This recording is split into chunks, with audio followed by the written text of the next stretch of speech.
This is Talk Radio. Across the UK, online, on DAB+, and on the Talk Radio app. Evenings with Kevin O'Sullivan On Talk Radio. Social commentator Connor Tomlinson is in the house. In fact, he's in the studio. Hi, Connor. Evening, Kevin. Pleasure as always. Thank you for dropping in on us. I want to talk about Matt Hancock. Do we have to? We were all very excited last week when his alleged rehabilitation began, when he was offered a big job at the United Nations. But let's just remind ourselves of his downfall. Of course, he had to resign as Health Secretary after getting caught snogging his mistress in, of all places, the Department of Health. Let's have a listen to Matt at the point of his downfall. I've been to see the Prime Minister to resign as Secretary of State for Health and Social Care. I understand the enormous sacrifices that everybody in this country has made, that you have made, and those of us who make these rules have got to stick by them, and that's what. Yeah, well, the thing is, Matt, you didn't stick by them, did you? You took your mistress into the Department of Health that you were then running, and you stuck your tongue down her throat, which wasn't exactly social distancing, was it? So heinous was his crime, Connor, that many feel he can never come back from that. But I think he's his own greatest fan. He considers he can get back to frontline politics. And last week, we learned, to our horror, that he's been offered a job at the United Nations as a kind of special envoy to help African nations build back better after the pandemic. Guess what? It emerged at the weekend that job offer has been taken away from him. He said it's because when it transpires that you can't be a sitting MP and do this United Nations job at the same time. But what we also learn is a lot of African nations said, well, wait a minute.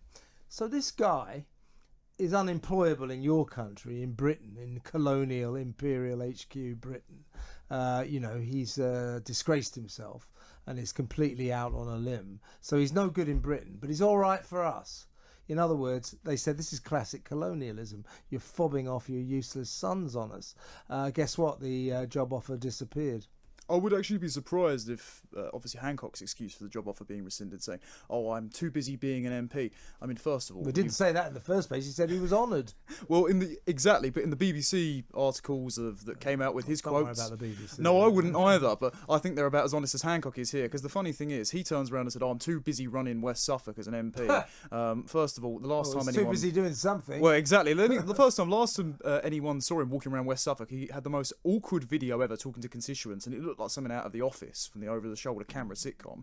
But the funny thing is, he then changed the title on his LinkedIn days before to put his new job title in there. So clearly he was expecting to cling on to the title, and it was an unceremonious ousting, and it wasn't quite the indictment of our political system as failing upwards as we were considering it might end up being. The contention seemed to be that as a sitting MP, a serving MP, you couldn't do this United Nations job as well, that it was a technicality.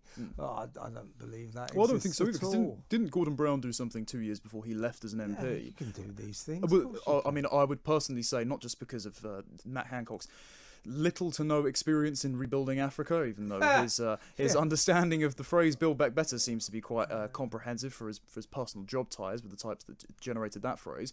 But I think a lot of us would prefer to say we wouldn't want Matt Hancock to have another role in the global managerial class. We didn't really want Gordon Brown having it, to be honest. But it was classic colonialism. It is, he's not quite good enough for Britain, but certainly the developing countries, we can palm him off on them, And of course, in the manner of these things, I know the way this goes. This is what my speculation is, that this was the beginning of a very carefully planned rehabilitation.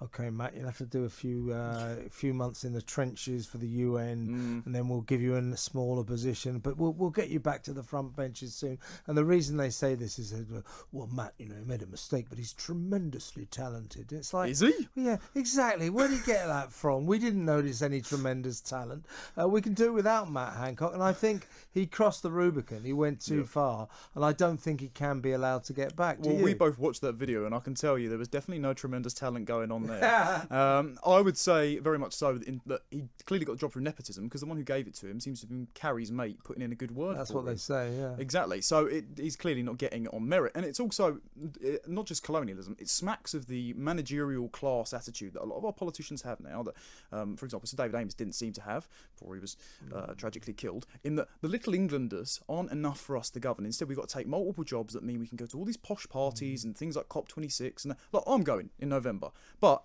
it's well aware of the hypocrisy charge for all these green people that are obsessed with, we've got to lock down to save the planet, we've got to shut down our computers and that. Well, why aren't you doing it over Zoom? It's simple, because you don't want to do politics unless there's a posh party in it. It was very much similar at the Conservative Party conference, going to be similar at COP26, and that's similar for Hancock. He's ousted as an MP, nearly, is on the horizon.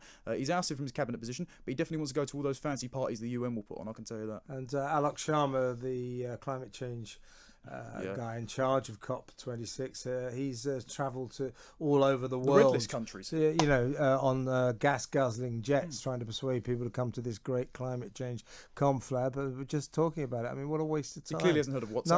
None of the big polluters are going, so what's the point? Well, Greta's pulled out. China have just up there. Greta's pulled out. I might go after her. Well, I'm gutted. I was really hoping to get a drink of Greta Thunberg. China's pulled out. Can I buy you a drink? I'm not that desperate, mate. Clearly, China have just upped. Let's not go there. Right? Yeah, exactly. Yeah. China have just upped their coal production plant thing. I know you talked about it earlier in the week. They've just said, all the production plants are already increasing, go over capacity, and they've reopened and opened a bunch of new ones. So clearly, not getting them to the table isn't going to do anything. And if we got them to the table anyway, I highly doubt we're going to have any sort of genuine policy hedgeway made with it. We've just got to work around them. And funnily enough, we've got to work with the African countries which are being subsumed by China's Belt and Road Initiative, where they bring in a bunch of Chinese workers, don't employ any of the people in the African states, put the African states in debt, and when the dictators go in that particular country, all the infrastructure is over China, and it's made like total rubbish. So the Chinese got to come in again. If we want to create a prosperous Africa, one, don't appoint Matt Hancock to the role as a sort of token gesture to get into all the nice parties, and two, work outside of China. But well, we've just given a massive battery plant production for electric cars over to China, so it doesn't seem our politicians want to do that either.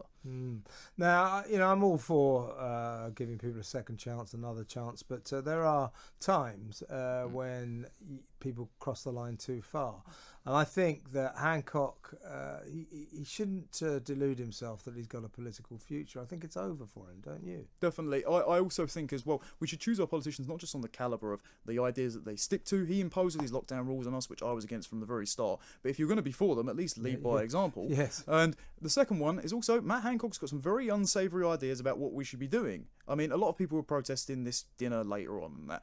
Anyone who's going and slamming on cars about Bill Gates want to take over the world, ridiculous. But Matt Hancock's very buddy-buddy with a lot of people at the World Health Organization, who covered up China's human-to-human transmission. He's very buddy-buddy with the head of the World Economic Forum, who's basically a Bond villain who doesn't want us to own property. Yesterday they put out an article that said we need more Marxism in their capitalism. And if Matt Hancock's happy to say, the Fourth Industrial Revolution, build back better and that, if that means that, I don't think I want that man anywhere near the international body politic. Somehow don't think we have to worry too much about Neither Mr. do I, Hancock. thankfully. I think he's on the outward path. Connor, always good to see you. Connor Pleasure. Tomlinson, social commentator. I'm Kevin O'Sullivan, and this is Talk Radio.